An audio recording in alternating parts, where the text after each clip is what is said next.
Hello friends, welcome to my channel Swad Mahatar. आज मुझे गोटे स्नैक रेसिपी जोटा हूँ चिना बादाम कुकीज रेसिपी।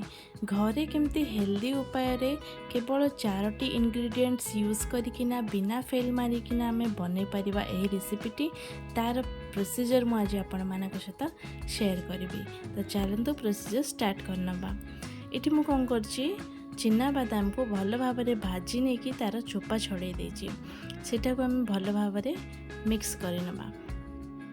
से 2-3 स्पून पानी पकईकिना ए भली आम चिना बादाम को मिक्स करनबा।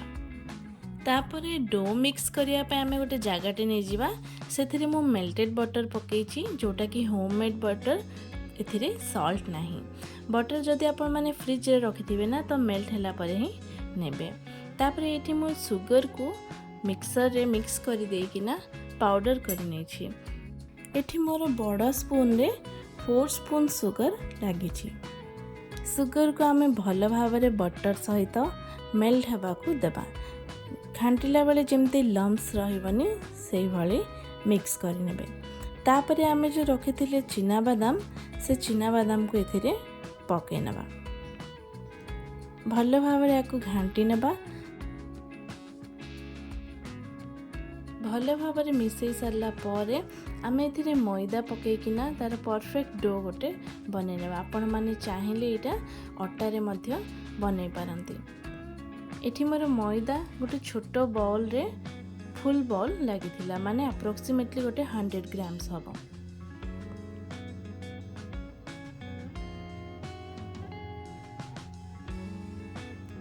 मुझे पानी रा जमा भी यूज करिनी। जो बटर अच्छी से बटर रे ही एठी मु मैदा को दଳି नेछि। आपण माने चाहिए से आपण मिल्क भी ऐड करि परिबे। डो आमर ए भली हेबार अछि।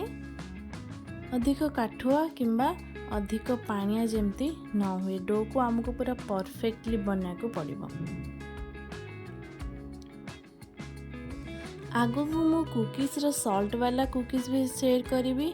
सो मो चैनल को सब्सक्राइब करने जहाँद्वारा कि आपण मैंने मो वीडियो जल्दी देखिपारे। ये देखो डो आमर ये हेबार अच्छे। किसी समय आम डो को रेस्ट करिया को छाड़ीदा गोटे 15 to 20 मिनिट्स।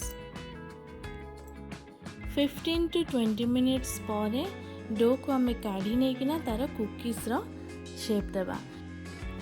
एठी मु सबु कुकीज रो सेम साइज आसीबा पई गोटे स्पून रो यूज करछि। आपण माने चाहिले जे कोनोसी मेजरमेंट जिंस यूज करिकिना कुकीज गुडा को बनै परिबे। कुकीज को आमे भल भाव में गोटे शेप दे देबा। साइड रे सेटा टिके फाटी जिवो आ सेटा को आमे इग्नोर करि नबा। सेटा सेमती रहिबो। जतिके होछि सेतिके एई भली आमे शेप दे देबा। तापरे एठी मु चिना बादाम को भाजी किना क्रश करिकिना रखिथिली। तो से गुड़ा को कौन करवा ये जो डो आमे बनैछे ता ऊपर एमती बादाम गुड़ा को लगे नबा। किछटा कुकीज को मु कढ़ाई रे बनेबी आउ किछटा को मु ओवन रे बनेबी। जद्वारा कि आपण मानक जोटा सुविधा हेबो सेथिरे आपण माने बनै परिबे। तो कुकीज गुड़ा को सब जाक भल से शेप देकिना बादाम लगे देला परे गोटे बड़ कड़ाई को मु 15 to 20 minutes low medium flame रे रखी नहीं प्री हिट हेबापी।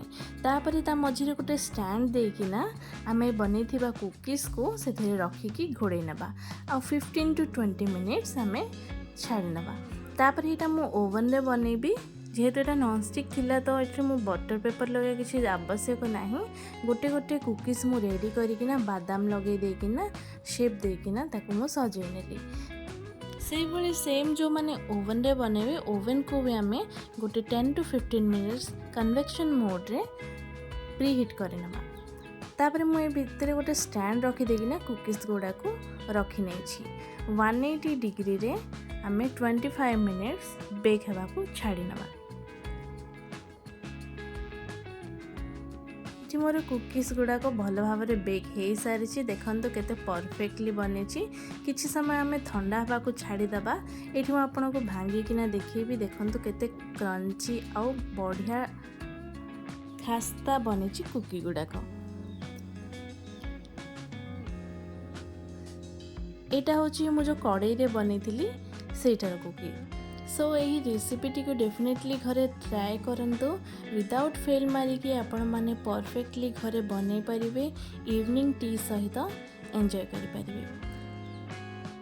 आगु को मु एई बळी आउरी नुआ रेसिपी नै किना आसीबी। रेसिपीटी भल लागितले लाइक शेयर एंड सब्सक्राइब करनेबे। Thank you so much for watching my video.